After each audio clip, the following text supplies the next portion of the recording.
Vamos conversar com um integrante do Tal Mercado. A gente vai falar com o Paulo Gala, ele é economista-chefe do Banco Master, está aqui com a gente de novo. Oi, Paulo, obrigada pela presença. Um dia mais acomodado, né? O mercado hoje está menos nervoso.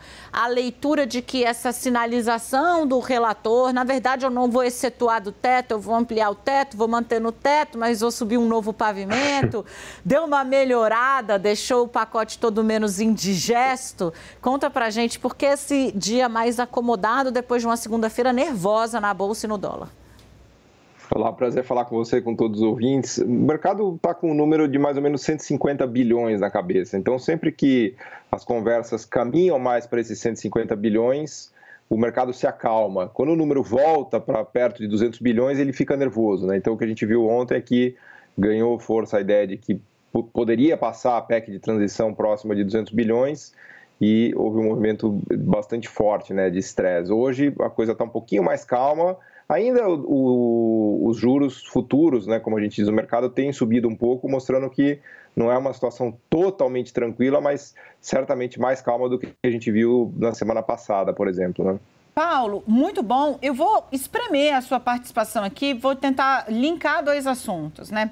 Primeiro, assim, o mercado, essa entidade, né, que tem sido criticado, todo mundo no Brasil, ninguém é unanimidade, então, basicamente, se tem um lado elogiando, tem outro lado enchendo o saco, dando paulada. Mas tem críticas aí a quem diz, olha, o mercado está precificando, está preocupado com a questão da PEC, mas não se manifesta com relação à evidente incapacidade de manter a máquina pública com o teto de gastos tal qual ele está. Do que eu estou falando, você sabe melhor do que eu, a gente está vivendo uma espécie de shutdown forçado aqui no Brasil. Nesse último mês, o governo não tem o dinheiro no caixa, mas não consegue, não pode pagar, por conta de escolhas que fez muito claro em função do período eleitoral, mas o fato é que as universidades não vão conseguir pagar o pessoal da limpeza, da segurança, os bolsistas, a saúde está com um problema forte no abastecimento de remédios, porque o teto está segurando ali a trava que o governo ainda poderia desembolsar esse ano. A conjugação dessas duas situações, de um lado você tendo que ampliar o gasto para dar conta de um programa social robusto, que bem ou mal foi o vencedor da eleição em outubro, e do outro essa evidente, digamos assim, dificuldade de manter a máquina girando azeitada com o teto tal qual ele é hoje. Dá para o mercado uma visão um pouco mais ampla e também talvez facilita a discussão sobre o que vai vir depois disso, desse instrumento, ou ainda não? Pois é, o teto, ele não funcionou na prática, né? Se a gente olhar os últimos 3 anos, a gente estourou o teto nos 3 anos, a gente teve que mudar a Constituição para autorizar mais gastos por conta do teto nos últimos 3 anos. Então, eu costumo brincar que é como você colocar uma regra para você mesmo, que você vai começar a correr todo dia, 5 horas da manhã, para emagrecer. Quer dizer, não é razoável você fazer isso. No segundo ou terceiro dia, você já desistiu. Então, seria melhor ter uma regra mais razoável, que pudesse ser cumprida, do que uma regra ultra rígida que nunca é cumprida. Eu acho que a gente vai caminhar para uma ancoragem fiscal, para uma regra fiscal nos próximos anos mais racional, como a gente já teve no passado, inclusive. Antes a gente tinha uma regra de superávit primário, né, que ditava que o governo deveria arrecadar mais do que ele gasta todo ano. Me parece uma regra bem mais razoável do que o teto, porque o teto ele congela o gasto público e vai atualizando pela inflação, independentemente do que acontece com a arrecadação. Então vejam o contrassenso que a gente tem esse ano.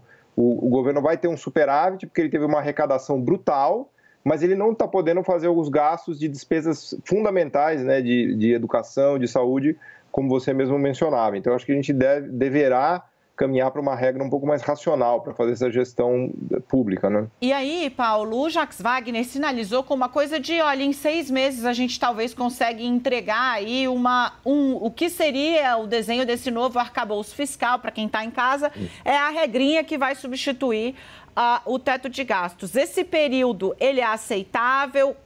Quão ansioso, né, os investidores, as pessoas que observam os movimentos no Brasil ficarão até que se defina exatamente esse modelo? É um tempo factível, melhor se fosse antes?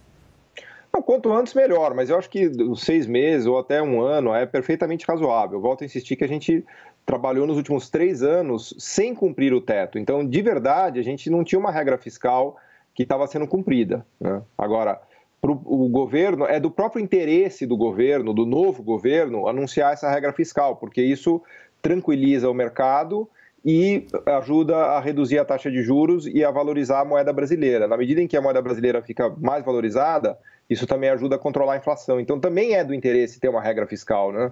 No final do dia, acho que todo mundo perde sem ter a regra, né? Independentemente do que seja, né?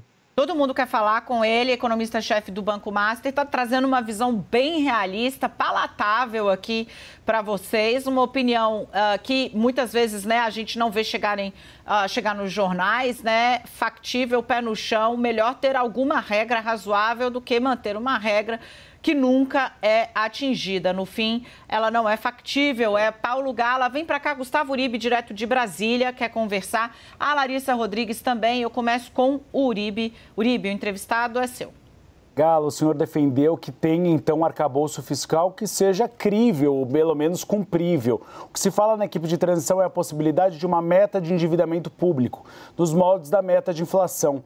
Qual seria a medida certa para a substituição do teto de gastos? Que medida poderia ser efetiva para o controle dos gastos públicos?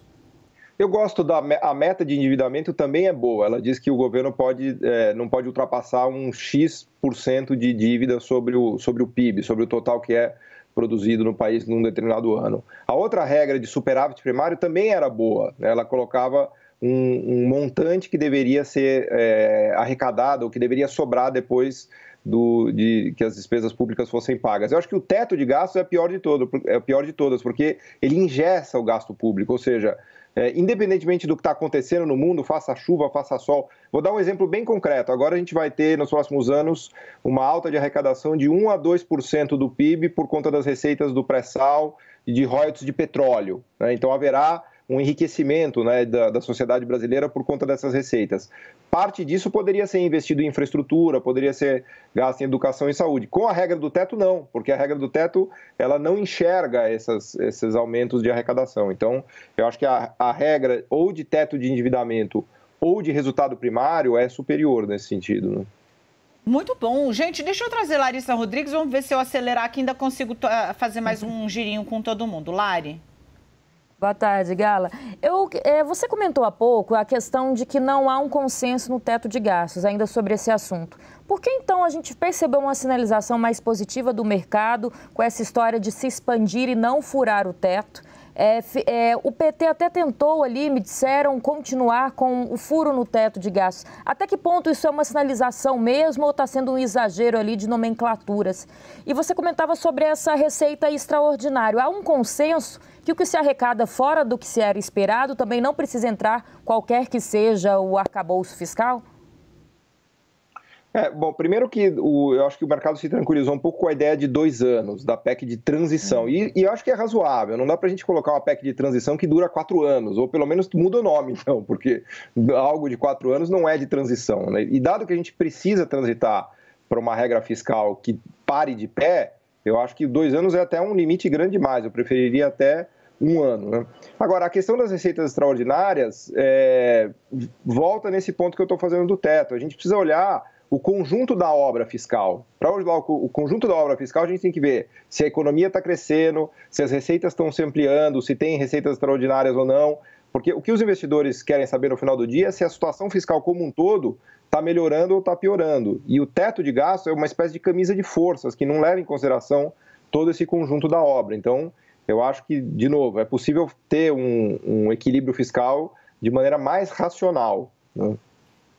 Paulo, logo após ali a eleição, o resultado da eleição, o início da transição, para situar melhor a gente aqui no tempo, o ex-presidente Lula fez um discurso no qual ele falava ali, olha, não dá para ficar falando só do fiscal, preciso pensar na fome, né? Precisa pensar no social. O mercado reagiu muito mal.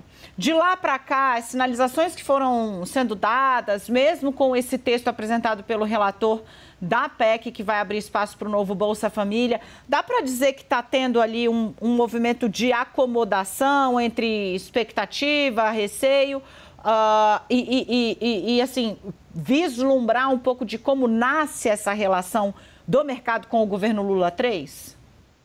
Eu acho que sim, a gente já teve uma situação bem mais extremada, ou bem mais dramática, né? A gente costuma olhar isso no preço dos ativos, né? Então, para dar um exemplo, a taxa de câmbio, o real-dólar, foi a 5,50.